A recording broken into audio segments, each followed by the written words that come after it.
अगर नोएडा प्रोटेस्ट के पीछे पाकिस्तान का हाथ है तो देश के होम मिनिस्टर अमित शाह क्या पबजी खेल रहे हैं बैठ के? कर्मचारियों के प्रदर्शन को लेकर पाकिस्तान कनेक्शन सामने आया है। मतलब इतने सालों से कर्मचारी कम वेजेस में काम कर रहे थे, कुछ भी नहीं बोल रहे थे। फाइनली जब बाहर निकल के प्रोटेस्ट कर रहे हैं, अपने हक की मांग कर रहे हैं, तो ये पाकिस्तानी हो चुके हैं। आगे चल के इसके बारे में बात करेंगे एंड गोदी मीडिया के इस प्रोपेगेंडा को फुल ऑन एक्सपोज भी यहाँ पर करूंगा, क्योंकि कोई प्रूफ नहीं है इनके पास, बस पाकिस्तान का एंगल लेकर के आ गए। इसी के साथ बात करेंगे बिहार के नए सीएम के बारे में, जो एफिडेविट को हैफिडेविट बोलते हैं। मैं जो बोलता हूं वो हाफी डिफिट में रहता है। जिस बंदे को सही तरीके से एफिडेविट बोलना नहीं आता, वो अब बिहार की फ्यूचर को शेप करेगा। बिहार के लोगों के लिए काफी ज्यादा बुरा लग रहा है, लेकिन उन्होंने खुद ही तो वोट किया था इनको। इसी के साथ मोदी जी पता नहीं दूरबीन से किसको ढूंढने की कोशिश कर रहे हो यहाँ पे। समीक्षा करते हुए नजर आ रहे हैं। मोदी जी समीक्षा करते हुए नजर आ रहे हैं, कैमरामैन मोदी जी की समीक्षा करते हुए नजर आ रहे हैं। बट वीडियो शुरू करने से पहले पूछना चाहता हूँ, सब्सक्राइब करके लाइक का बटन दबाया या नहीं दबाया? गोदी मीडिया को आगे बढ़ा रहे हो अगर ऐसा नहीं कर रहे तो। बट सबसे पहले यहाँ पर बात करना चाहता हूँ Modi ji and Donald Trump के ब्रोमांस का। मोदी जी को अपने बॉस का फोन आया एंड बॉस का नाम है डीके,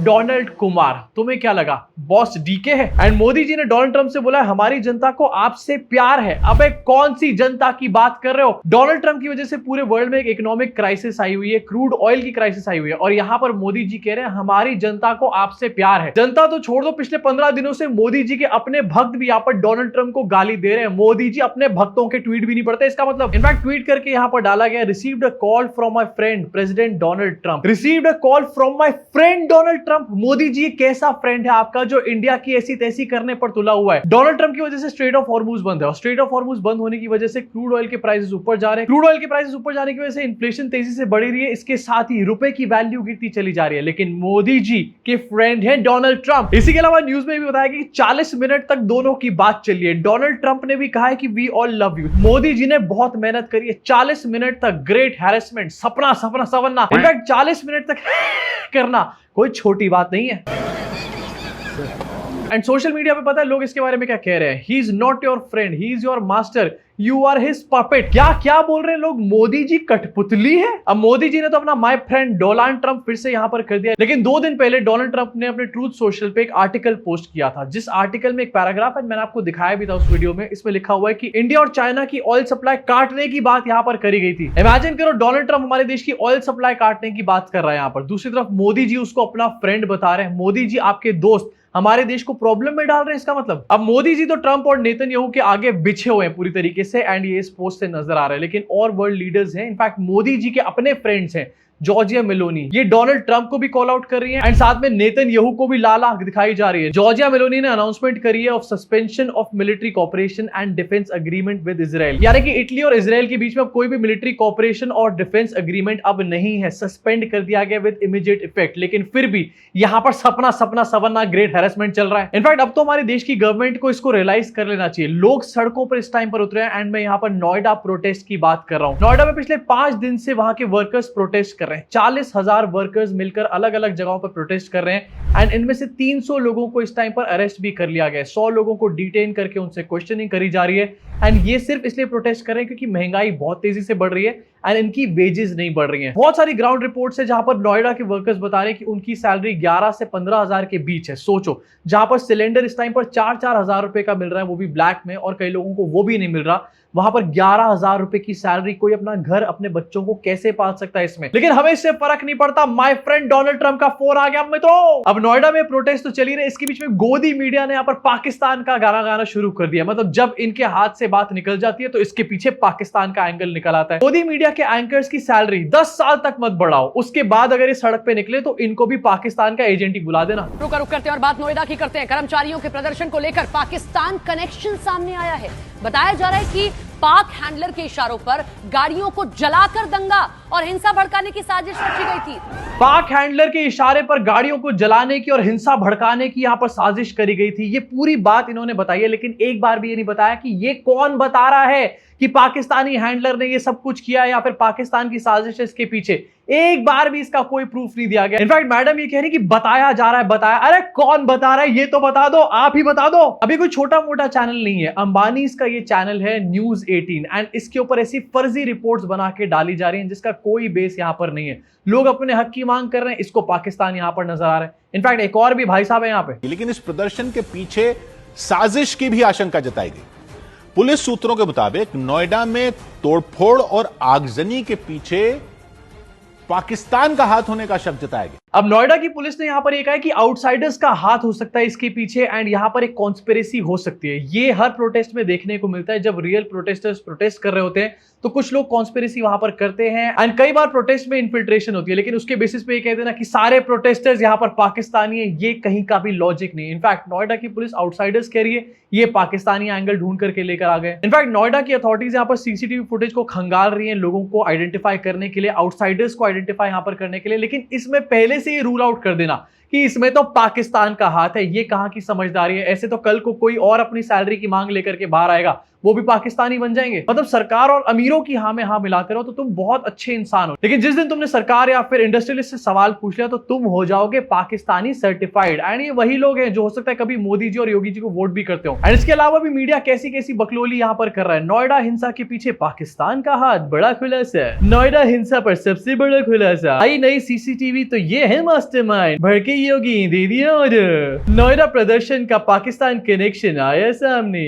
मजदूर हिंसा भड़की या भड़काई गई। अब हो सकता है यहाँ पर कोई इन्फिल्ट्रेट कर रहा हो, किसी की साजिश भी हो, लेकिन उसके अलावा कुछ लोग ऐसे भी हैं जो अभी भी इस प्रोटेस्ट में जाकर के मोदी जी एंड योगी जी का बचाव कर रहे हैं। इनके लिए जरा स्लो क्लैप्स हो जाए। हमारे देश के मोदी जी योगी जी खराब नहीं है, सिस्टम खराब है, सिस्टम को चेंज करवाओ इसको। समझ रहे हो आप, मोदी जी और योगी जी खराब नहीं है, सिस्टम खराब है। और सिस्टम किसके अंदर आता है? मोदी जी और योगी जी के अंदर। लेकिन मोदी जी और योगी जी खराब नहीं है, सिस्टम खराब है, सिस्टम। मेरे हिसाब से ना मोदी जी योगी जी खराब है ना सिस्टम खराब है, एक्चुअली में लोगों का ना दिमाग ही खराब हो चुका है। उनको मोदी जी और योगी जी से आगे कुछ नजर ही नहीं आ रहा। अपनी घर गृहस्थी, अपने पैसे, अपना बैंक बैलेंस भी नहीं देख रहे, अपने बच्चे यहाँ पर ठीक से खाना नहीं खा पा रहे, एजुकेशन नहीं मिल पा रही अपने बच्चों को, लेकिन फिर भी मोदी जी और योगी जी की गलती नहीं है। तो भैया फिर तो करो ना काम, कोई दिक्कत नहीं है। बट ऑन सीरियस नोट, ये जो नोएडा के वर्कर्स अपने वेज बढ़ाने की मांग कर रहे हैं, इसमें से काफी सारे वर्कर्स ने ये भी बताया है कि उनको 11 से 12 हजार रुपए मिलते हैं 12 घंटे की शिफ्ट के। अब इसको एम्प्लॉयमेंट कहना सरासर बेवकूफी है, इसको स्लेवरी कहना चाहिए। 12 घंटे की शिफ्ट के 11-12 हजार रुपए, इससे ज्यादा बदतर और क्या हालत हो सकती है। अब ऐसे में बहुत सारे वर्कर्स ये भी कह रहे हैं कि हमारे जो मालिक है हर महीने अपनी गाड़ी बदलते हैं। एक्चुअली में यही सिचुएशन है। अब सरकार ने अपना पल्ला इस सबसे झाड़ लिया, कह दिया कि कोई वेजेस वगैरह नहीं बढ़ेंगे, ऑलरेडी हम लोग वेजेस बढ़ा चुके हैं, सही तरीके से इन्फोर्समेंट अब कराई जाएगी। तो पहले ये सही इन्फोर्समेंट क्यों नहीं हो रही थी एंड वेजेस क्यों नहीं बढ़ाए जाएंगे आखिरकार? अगर कोई इंडस्ट्री लॉस में है तो उसको हटा दिया जाए, लेकिन अगर कोई इंडस्ट्री प्रॉफिट में है, अगर मालिक पैसा कमा रहा है, तो वेजेस आखिरकार क्यों नहीं बढ़ाए जाएंगे एम्प्लॉइज के? एक्चुअली में यही माइंडसेट की प्रॉब्लम है हमारे देश में। कोई भी बंदा सिर्फ अकेले अमीर बनना चाहता है, कोई भी बंदा ये नहीं चाहता कि टीम बना करके और सबको अमीर यहां पर बनाया जाए, सब लोग वेल्दी बने, बस मैं अमीर बन जाऊं आगे निकलकर। उस अकेले आगे निकलने की रेस में सब लोग अकेले अकेले लड़ते रहते हैं एंड पूरी कंट्री के बारे में कोई सोचता ही नहीं है। इसी के साथ आगे बढ़ना चाहूंगा एंड बिहार के नए सीएम बनने वाले सम्राट चौधरी। एंड अभी तक आपने बड़े बड़े इंस्टीट्यूशंस का नाम सुना होगा, लेकिन क्या आपने कामराज इंस्टीट्यूट का नाम सुना है? नहीं सुना तो आपने क्या सुना है? मैंने अपने एफिडेविट में बड़ा स्पष्ट तौर पर लिखा है कि पीएफसी का एक कोर्स मैंने कामराज यूनिवर्सिटी से किया। पीएफसी, मैंने कामराज यूनिवर्सिटी वाला स्टेटमेंट सुना, मुझे लगा यार कोई होगी कामराज यूनिवर्सिटी। फिर मैंने सोशल मीडिया देखा तो पता चला ये कैम्ब्रिज यूनिवर्सिटी को कामराज यूनिवर्सिटी बोल रहे हैं। मोदी जी की पलटन में एक से एक बंदे भरे हुए हैं। इनफैक्ट ये भाई साहब यहां पर कह रहे हैं कि पीएफसी का सर्टिफिकेट इनको मिला, प्राइमरी फाउंडेशन सर्टिफिकेट इसको बताया जा रहा है, इसका 10th के सर्टिफिकेट से कोई लेना देना नहीं है। एंड इनके ऊपर यही आरोप है कि इन्होंने अपने 10th का सर्टिफिकेट फर्जी यहां पर जमा कर रखा है। 7th फेल है एक्चुअली में यहां पर सम्राट चौधरी, लेकिन अब ये बिहार का नेतृत्व करने वाले हैं। बिहार को पहली बार बीजेपी का चीफ मिनिस्टर मिला है एंड वो भी इतना अनपढ़। इसलिए जिसको जानकारी लेना है तो कामराज यूनिवर्सिटी से लेते रहे, उसमें क्या फर्क पड़ता है मेरे को?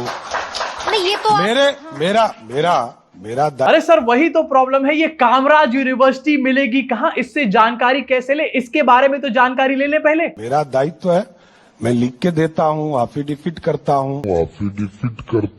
पत्रकार ने सवाल इनसे पता है क्या पूछा? कोई टेक्निकल सवाल नहीं था, ये सवाल पूछा कि आपने 10th कौन से साल में करी, एंड उसका जवाब इतना टेढ़े मेढ़े तरीके से दिया जा रहा है। जो आदमी यही नहीं बता पा रहा कि उसने 10th कब करी है, इससे बेटर तो यार मोदी जी के सर्टिफिकेट्स है। इसको देखकर मुझे समझ में आता है कि मोदी जी ग्रेट हैरेसमेंट सपना संवरना क्यों करते, क्योंकि उनके अपने फॉलोअर्स और पार्टी वर्कर्स को तो लगता होगा क्या बोला है मोदी जी ने, थैंक यू मोदी जी। मैं जो बोलता हूं वो हाफी डिफिट में रहता है। देखो एक्चुअली में प्रॉब्लम इन नेताओं की नहीं है, प्रॉब्लम हम लोगों की है जो लोग इनको यहाँ पर इलेक्ट करके भेजते हैं। बेसिक सी एजुकेशन एक क्राइटेरिया होना चाहिए किसी भी पॉलिटिशियन के लिए, लेकिन यहाँ पर बेसिक एजुकेशन दिखा तो दी जाती है लेकिन सर्टिफिकेट कभी नहीं दिखाए जाते। इनफैक्ट कुछ जगहों पर तो इन्होंने ये भी कह दिया कि ये कैलिफोर्निया यूनिवर्सिटी से पढ़े हुए हैं। कामराज से पढ़े हैं या कैलिफोर्निया से पढ़े हैं? सर प्लीज बता दीजिए। कैलिफोर्निया यूनिवर्सिटी से पढ़े हुए हैं, बड़े बड़े जगह से पढ़कर आए हैं, तो ये एफिडेविट को एफिडेविट क्यों बोलते हैं, पेनल्टी क्यों बोलते हैं? देखिए, अब देखिए, कृषि को प्रोसेशन अपने हिसाब से लोग करता है। अरे प्रोसेशन नहीं होता, प्रोसेशन का मतलब होता है काफिला। काफिला, अरे भैया किसने बना दिया इनको सीएम? इनकी एक वीडियो है जहां पर ये सदन के अंदर बैठ करके खेनी खा रहे, खेनी। बिहार को दारू और गुटखा मुक्त करने की यहाँ पर बात करी जा रही थी। अरे वहां के खुद के सीएम सदन में बैठकर अब खेनी खा रहे, करो अब बिहार को गुटखा मुक्त। अब सम्राट चौधरी के 10th के सर्टिफिकेट का तो अता पता नहीं चल रहा, लेकिन आपको बहुत इंटरेस्टिंग चीज दिखाना चाहता हूं। महात्मा गांधी का 10th का सर्टिफिकेट जो कि 1888 का सर्टिफिकेट है, आज भी साबरमती आश्रम में आपको यहाँ पर मिल जाएगा। एंड किस बढ़िया हालत में आप यहाँ पर खुद देख सकते हो। सोचो 1888 का महात्मा गांधी का मेट्रिकुलेशन का सर्टिफिकेट ये अभी तक अवेलेबल है। ऑलरेडी 100 साल से भी यहाँ पर ज्यादा हो चुके हैं, लेकिन सम्राट चौधरी को अपना एफिडेविट नहीं मिल रहा। इसी के साथ आगे बढ़ते हैं, जरा सी मोदी जी के बारे में बात कर लेते हैं कि देश का प्रधानमंत्री क्या कर रहे हैं, ये हमारे को पता होना चाहिए। बंगाल में और उत्तराखंड में रैली और रोड शोज यहाँ पर किए जा रहे हैं। बंगाल में रैली कर रहे हैं मोदी जी एंड ये कह रहे हैं कि बुजुर्ग लोग देखने के लिए मुझे आए हैं। मोदी जी की खुद की एज 75 प्लस हो चुकी है एंड मोदी जी पता नहीं किसको बुजुर्ग बुला रहे हैं यहाँ पे। बहुत बड़ी संख्या में बुजुर्ग दादा दादी की उम्र के लोग आशीर्वाद दे रहे थे। आई थिंक मोदी जी यहाँ पर अपने बारे में बात कर रहे हैं। मोदी जी ही एक्चुअली में दादा दादी की उम्र के लोग हैं। मोदी जी जो खुद यहाँ पर 75 साल प्लस हो चुके हैं, वो पता नहीं किसको दादा दादी बोल रहे हैं। कहीं ऐसा तो नहीं कि SIR में नई वोटर लिस्ट आई है, 90 100 साल के लोग वहां पर देखने आ गए चुनाव की रैली। ऑल्सो मोदी जी ने दिल्ली देहरादून एक्सप्रेसवे का उद्घाटन किया। आई जस्ट होप कि इस सड़क पे 2-4 महीने में गड्ढे ना पड़े दिल्ली और मुंबई एक्सप्रेसवे की तरह। एंड उद्घाटन करने में मोदी जी पता नहीं दूरबीन से यहाँ पर क्या देखने की कोशिश कर रहे हैं। मोदी जी खाली एक्सप्रेसवे पे दूरबीन से गाड़ियां ढूंढने की कोशिश कर रहे हैं या फिर जंगल में जानवर ढूंढने की कोशिश कर रहे हैं। वैसे चिल करने के लिए बहुत टाइम है मोदी जी के पास, क्योंकि कुछ चल थोड़ी ना रहा है इस टाइम पर वर्ल्ड में। क्या मतलब यहाँ पर गल्फ में कुछ चल रहा है क्या? समीक्षा करते हुए नजर आ रहे हैं, जो पूरा व्यू पॉइंट है उसको देखते हुए नजर आ रहे प्रधानमंत्री नरेंद्र मोदी। इसी के साथ वापस आना चाहता हूं मोदी जी के फ्रेंड के ऊपर, Donald Trump. Recently Donald Trump ने अपने आप को जीसस क्राइस्ट दिखाते हुए एक फोटो पोस्ट करी थी एंड काफी बेइज्जती के बाद डोनाल्ड ट्रंप ने वो फोटो डिलीट कर दी है। इनफैक्ट डोनाल्ड ट्रंप से पूछा गया कि आपने क्यों पोस्ट करी थी, डोनाल्ड ट्रंप ये कह रहे कि मैं जीसस क्राइस्ट नहीं अपने आप को डॉक्टर दिखाने की कोशिश कर रहा था। ये पहला ऐसा डॉक्टर है जिसको खुद दिमाग के डॉक्टर की जरूरत है। I did first it, and I thought it was me as a doctor, and had to do with Red Cross as a Red Cross worker there, which we support, and only the fake news could come up with that one. So I just heard about it, and I said, how did they come up with that? It's supposed to be me as a doctor making people better, and I do make people better. I make people a lot better. This is supposed to be me as a doctor making people better. ये लोगों को better कर रहे हैं। Confidence हो तो इस level का हो। स्ट्रेट ऑफ हॉर्मुज बंद हो रखा है इनकी वजह से। वेस्ट एशिया पूरा वॉर में है इस टाइम पर। लोग मारे जा रहे हैं। मिनाब में बकायदा इनोसेंट स्कूल गर्ल्स मारी गई इनके मिसाइल की वजह से। एंड ये कह रहे हैं ये डॉक्टर और हीलर है। ये कौन से हीलर है? इसके साथ जाते हैं एक और बोनस मजेदार वीडियो आपको दिखाना चाहता हूं। अरविंद केजरीवाल रिसेंटली हाईकोर्ट में नजर आए। जस्टिस स्वर्णकांत शर्मा के इन्होंने रिक्यूजल के लिए यहाँ पर एक अपील डाली थी एंड उसमें दलीलें इन्होंने यहाँ पेश करी एंड दलील में इन्होंने कह दिया कि आप तो RSS के इवेंट्स में गई थी। Zero hesitations in the mind of this honorable court. कि मैं उनकी आइडियोलॉजी फॉलो करती हूँ। आप फॉलो करती हैं? नहीं, आप कह रहे हो। नहीं, मैं ये नहीं कह रहा। मैं ये कह रहा हूँ you might be sympathetic because आप 4 बार गई हैं, you might be sympathetic to that ideology. कहने आप मतलब में आपने जो आर्गुमेंट किया मैं केवल वही लिखवाऊंगी। अब आपका इसके बारे में क्या सोचना है नीचे कमेंट सेक्शन में अपनी भड़ास को पूरी तरीके से निकाल डालो। और अगर आपने सब्सक्राइब करके बेल आइकन नहीं दबाया तो क्या सोच रहे हो? सब्सक्राइब करो, बेल आइकन दबाओ, जिससे कि अगली वीडियो भी मिल जाए बिना किसी देरी के। पिछली वाली मिली थी कि नहीं मिली थी ये भी बता देना।